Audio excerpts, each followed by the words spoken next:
dan selamat datang di The Series of the Global Elites episode 2. Serial ini akan terbagi menjadi 5 episode. Di setiap episodenya kita akan membahas keluarga yang berbeda, yang termasuk dalam kategori The Global Elites. Episode sebelumnya, kita telah membahas mengenai keluarga Rothschild dan dinasti perbankannya yang tak tertandingi. Ini giliran Rockefeller.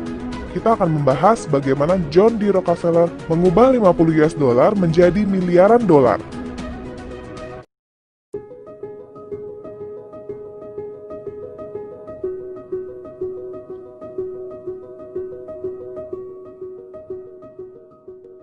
John Davison Rockefeller lahir pada tanggal 8 Juli 1839 di New York. Ayahnya, William Avery Rockefeller, adalah seorang penipu ulung. Dia mengaku sebagai seorang dokter yang mampu menyembuhkan kanker. Dia mematok harga sampai 25 US dollar untuk sebuah pengobatan. Dia pergi selama berbulan-bulan dari kota ke kota untuk mencari uang. Sementara John dan kelima saudaranya tinggal bersama ibunya, Eliza Davison Rockefeller, yang sangat religius dan juga disiplin. Ibunya mengajari John cara bekerja, menabung, dan beramal. Pada umur 12 tahun, John bekerja dengan tetangganya dan merawat ayam turki ibunya. Dari sini dia mampu menabung 50 US dollar. Kemudian, dia meminjamkan 50 US dollar itu ke seorang peternak lain dengan bunga 7% dalam 1 tahun. John sangat terkesan dengan keuntungan itu. Di tahun 1904 kemudian, John mengatakan, "Kesan saya semakin kuat untuk memperbudak uang, bukan untuk menjadi budak dari uang itu." Di tahun 1853, keluarga Rockefeller pindah ke Cleveland, Ohio, dan John melanjutkan sekolah di sana sampai tahun 1855. Dia sangat pintar dalam matematika dan perlombaan debat. Itu adalah skill yang sangat berguna untuknya di kemudian hari. Musim semi tahun 1855, John menghabiskan 10 minggu di Folsoms Commercial College, di mana dia belajar tentang pembukuan, sejarah komersial, bea cukai dagang, perbankan, dan perdagangan. Dari ayahnya, dia telah belajar membuat kontrak bisnis. Ayahnya sangat teliti dalam urusan bisnis dan sangat percaya pada kekuatan kontrak. Pada bulan Agustus tahun 1855, di usianya yang ke-16 tahun, Rockefeller mulai mencari kerja sebagai seorang akuntan. Dunia usaha pada saat itu sangat buruk di Cleveland, dan John mengalami kendala dalam mencari kerja. Namun pada tahun itu, Cleveland bukanlah kota yang besar, jadi John bisa dengan mudah mengunjungi setiap perusahaan di sana.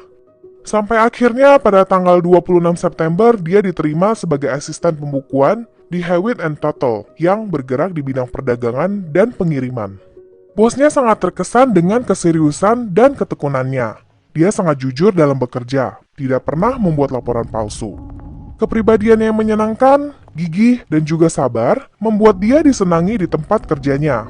Bagi bosnya, dia adalah penjaga uang perusahaan terbaik dari tindakan kecurangan atau kenakalan dari karyawan lain.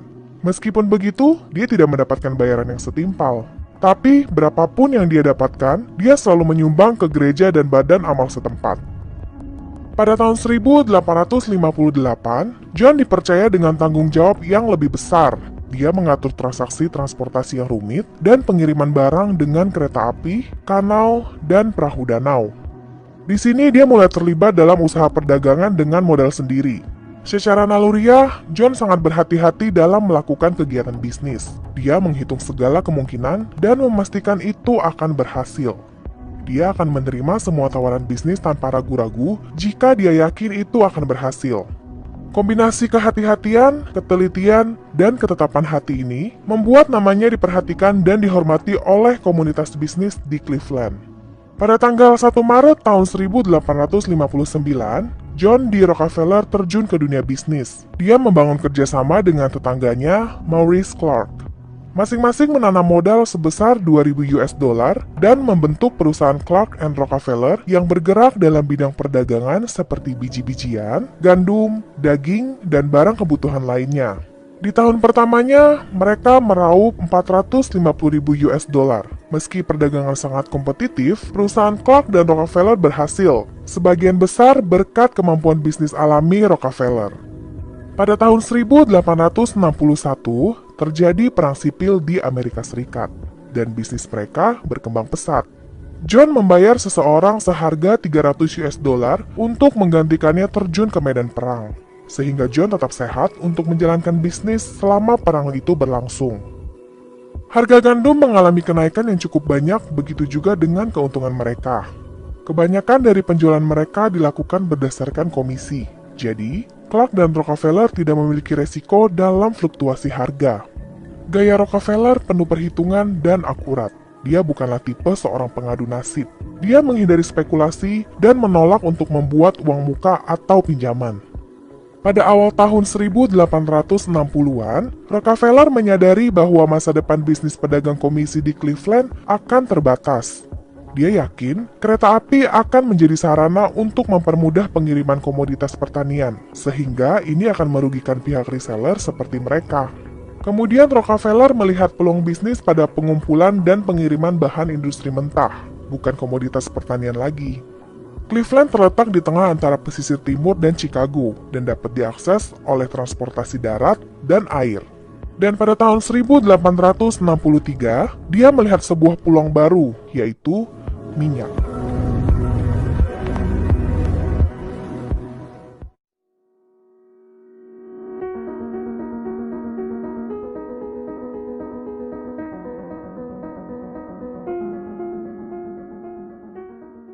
Pada tahun 1859,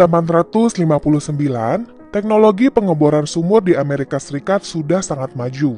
Orang-orang mengebor bumi untuk mendapatkan air asin dan disuling untuk mendapatkan garam. Dalam proses pengeboran itu, tak jarang terdapat rembesan minyak yang awalnya dianggap sebagai salah satu faktor pengganggu. Namun, beberapa pengusaha justru melihat uang di sana. Pada tanggal 27 Agustus tahun 1859, Edwin Drake dari grup New Haven telah lebih dulu mengebor minyak di Titusville, Pennsylvania. Mereka mengetahui minyak Pennsylvania memiliki kualitas yang sangat tinggi. Tidak mau ketinggalan, John Rockefeller mulai menyelidiki bisnis penyulingan minyak di tahun 1862. Mengikuti keputusan John D. Rockefeller untuk terjun ke bisnis minyak, perusahaan Andrew, Clark and Company dibentuk pada tahun 1863. Minyak Pennsylvania berkualitas tinggi. Satu barel mengandung 60-65% minyak penerang, 10% bensin, 5-10% benzoil, dan sisanya adalah tar dan limbah. Untuk meningkatkan efisiensi, John membuat usaha sendiri untuk produksi tong minyak, mulai dari pembelian kayu ek putih, membuat pabrik untuk mengeringkan kayu tersebut, membeli kereta kuda untuk mengangkut kayu, sampai pabrik pembuatan akhir tong kayu. Dia tidak memberikan peluang bagi orang lain untuk mengambil keuntungan dari bisnisnya. Pada Februari tahun 1865, di usianya yang ke-24 tahun, John D. Rockefeller menendang Clark bersaudara dari perusahaan tersebut dengan membeli seluruh saham mereka seharga 72.500 US dollar. Kini John memiliki kendali penuh atas bisnis ini. Alasan John menendang mereka karena keluarga Clark menolak menyuntik dana untuk ekspansi perusahaan, sedangkan John sangat yakin dibutuhkan ekspansi untuk memperkuat perusahaannya. Pada tahun 1866, John mengajak saudaranya, William Rockefeller, untuk menjadi partner bisnisnya dan mereka membangun kilang minyak di Cleveland yang mereka namai Standard Works. Mereka juga membuka kantor di New York yang dikelola oleh William untuk menangani bisnis ekspor. Tahun 1867, Henry M. Flagler bergabung, dan Rockefeller, Andrews and Flagler pun terbentuk. Gue ceritain sedikit tentang Flagler. Flagler berasal dari keluarga miskin. Pada usia 14 tahun, dia meninggalkan bangku sekolah.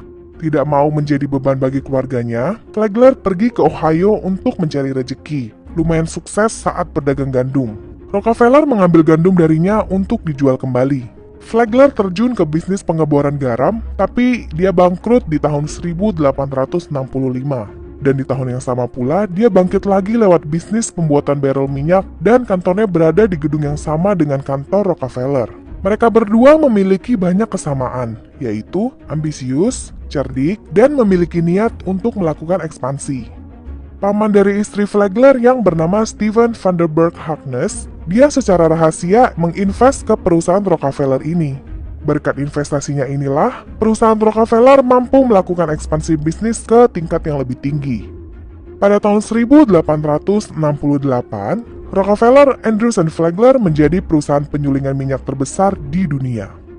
Pada tanggal 10 Januari tahun 1870, The Standard Oil Company of Ohio dibentuk dengan proporsi pemegang saham John D. Rockefeller sebesar 30%, William Rockefeller sebesar 13,34%, Henry Flagler sebesar 16,67%, Samuel Andrews sebesar 16,67%, Stephen Harkness sebesar 13,34%, dan O.B. Jennings, kakak iparnya William, sebesar 10%. Selama tahun 1871, Rockefeller mengkonsolidasikan semua perusahaan penyulingan minyak menjadi satu organisasi besar dengan cara membeli seluruh perusahaan kompetitor di Cleveland, yang bertujuan untuk memangkas kelebihan stok dan pemotongan harga. Dia mulai dari kompetitor yang terkuat dulu, baru ke kompetitor yang kecil. Dalam waktu 1 tahun, mereka telah membeli hampir semua penyuling minyak di Cleveland. Tidak hanya itu, SDM kompetitor yang dinilai berbakat juga ditarik ke Standard Oil. Jika mereka meminta uang tunai, maka perusahaan tersebut akan menyanggupinya. Di tahun berikutnya, giliran perusahaan di luar Cleveland, termasuk Pennsylvania. John juga membuat perjanjian eksklusif dengan Cornelius Vanderbilt, Raja Kereta Api. Vanderbilt mendapatkan hak eksklusif untuk mengirim minyak Standard Oil. Sebaliknya, Standard Oil mendapatkan biaya pengiriman yang murah dari Vanderbilt juga. Perjanjian ini berakhir ketika Standard Oil membangun jalur pipa minyak sejauh kurang lebih 4.000 mil. Pada titik ini, Rockefeller dan kawan-kawan telah menjadi sangat kaya dan berkuasa. Di tahun 1879, Standard Oil menguasai 90% penyulingan minyak di Amerika Serikat dan 70% produknya diekspor ke berbagai belahan dunia. Kini bisnisnya menjadi sangat besar dan kompleks. Sehingga John D. Rockefeller yang sudah berumur 40 tahun hanya mau mengurus masalah yang penting saja. Di tahun 1882, The Standard Oil Trust pun terbentuk. Pada tahun 1883, keluarga Rothschild cabang Prancis terjun ke bisnis minyak dengan membentuk Benito. Mereka memiliki kilang minyak besar di Laut Hitam. Namun ancaman dari Amerika Serikat dan Eropa memaksa Rothschild untuk melakukan kontak dengan keluarga Nobel. Pada bulan Mei tahun 1884, mereka melakukan negosiasi di Paris. Perusahaan brand Nobel diwakili oleh Alfred Nobel. Ludwig Nobel, salah satu founder brand Nobel, menginstruksikan negosiatornya untuk membahas penjualan 25% saham brand Nobel.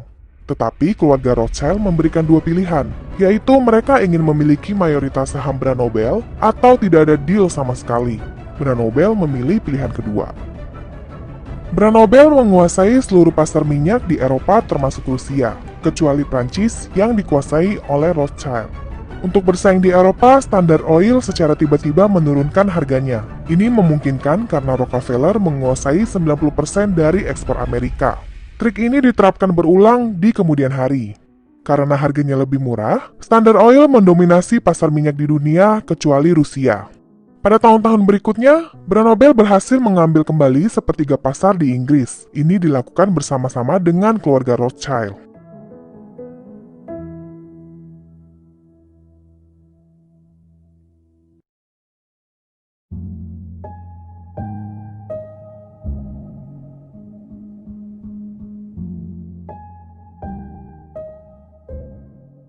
John D. Rockefeller membawa Standard Oil ke tingkat yang sangat tinggi. Di zaman modern, dia dianggap sebagai pengusaha yang paling sukses sepanjang masa. Tetapi dia tetaplah seorang manusia biasa. Selama tahun 1891 sampai 1892, John mengalami gangguan syaraf parsial karena terlalu banyak bekerja. Dia juga menderita depresi dan gangguan pencernaan. Akibat kesehatannya yang terus memburuk, John kehilangan semua rambutnya termasuk alis. Pada periode ini, kekayaan Rockefeller telah meningkat sedemikian rupa, sehingga yang menjadi masalah adalah apa yang harus dilakukan dengan itu semua. Lalu dia memperkerjakan Frederick Gates pada bulan September tahun 1891 sebagai manajer kekayaannya. Pada saat itu, Rockefeller dibanjiri oleh permintaan-permintaan sumbangan dana, baik dari individu maupun yayasan amal. Karena dia terbiasa beramal sedari usia belia, maka dia menyanggupi permintaan tersebut, sekaligus untuk memecahkan masalah kelebihan uangnya. Di Di tahun 1896, Rockefeller sudah tidak bekerja di kantor lagi, dan dia pensiun pada tahun 1897 di usianya yang ke-58 tahun. Meskipun begitu, dia tetap mengambil bagian dari beberapa kegiatan manajemen sampai tahun 1899. John Archbold, yang memimpin Standard Oil dari tahun 1890-an, sering meminta masukan dari John Rockefeller. Tidak mengumumkan pengunduran dirinya secara terbuka adalah kesalahan terbesar bagi Rockefeller. Archbold kerap menaikkan harga minyak secara agresif. Konsekuensinya adalah Rockefeller disalahkan atas kebijakan perusahaan tersebut, walaupun dia sudah tidak memiliki peranan penting dalam manajemen. Pada tahun 1909, Departemen Kehakiman Amerika Serikat menggugat Standard Oil Trust di bawah Undang-Undang Federal Antitrust karena dicurigai telah melakukan praktek pengaturan harga minyak seperti memborong semua persediaan minyak sehingga menyebabkan kelangkaan dan melumpuhkan bisnis kecil, skema perang harga antara anak-anak perusahaan, memanfaatkan kemitraannya dengan perusahaan kereta api untuk membatasi jumlah kereta bagi pengiriman perusahaan lain, membeli semua peralatan pemurnian minyak termasuk suppliernya, dan menolak untuk menjual spare part kepada kompetitor. Setelah 2 tahun pengadilan kasus ini berlangsung, Mahkamah Agung akhirnya menyatakan bahwa monopoli yang dilakukan oleh Standard Oil tidak berlandasan. Perusahaan ini bubar, terpecah menjadi 34 perusahaan. Kedepannya beberapa perusahaan ini saling merger dan berubah menjadi BP, ExxonMobil, dan Chevron. Sejak saat itu dan seterusnya, aktivitas Rockefeller lebih bersifat filantropis. Putranya, John D. Rockefeller Jr., bergabung dengan Gates dalam mengatur kekayaan keluarga. Kekayaan Rockefeller memuncak pada tahun 1912 sejumlah hampir 900 juta US dollar. Itu pun sudah dikurangi ratusan juta US dollar yang telah disumbangkan ke amal. Ia mendirikan Dewan Pendidikan Umum pada tahun 1903 yang kemudian dikenal dengan nama The Rockefeller Foundation. Dewan Pendidikan Umum ini mendirikan sekolah menengah di seluruh selatan Amerika dan memberikan konsultasi profesional gratis untuk meningkatkan pengajaran dan pendidikan. Yayasan Rockefeller resmi didirikan pada tahun 1913 dan Rockefeller mentransfer 235 juta US dollar ke sana pada tahun 1929. Pada usia 96 tahun, sebuah perusahaan asuransi membayar John sebesar 5 juta US dollar. Sesuai perjanjian polis yang dibelinya, pihak asuransi harus membayar John jika dia mampu hidup lebih dari 95 tahun. Pada tanggal 23 Mei tahun 1937, John D. Rockefeller Senior meninggal dunia di usia 97 tahun akibat arteriosklerosis. Itu adalah penyakit pengerasan pembuluh darah. Rockefeller meninggalkan kekayaan yang sangat besar untuk keluarganya. Estimasi kekayaannya sekitar 1,4 miliar US dollar. Saat masih belia, John D. Rockefeller bercita-cita untuk memiliki 100.000 US dollar dan hidup sampai 100 tahun. Nampaknya dia hampir mencapai cita-citanya ini. Ia dikenal sebagai pengusaha paling sukses sepanjang sejarah dan milioner pertama di Amerika Serikat. Keluarga Rockefeller juga dianggap sebagai keluarga paling kaya di dunia dan sering di-compare dengan keluarga Rothschild. So, gue pengen tahu pendapat teman-teman mana yang lebih kaya, Rothschild atau Rockefeller? Oke, next episode yang akan kita bahas adalah JP Morgan. Pantengin terus channel ini ya. See ya!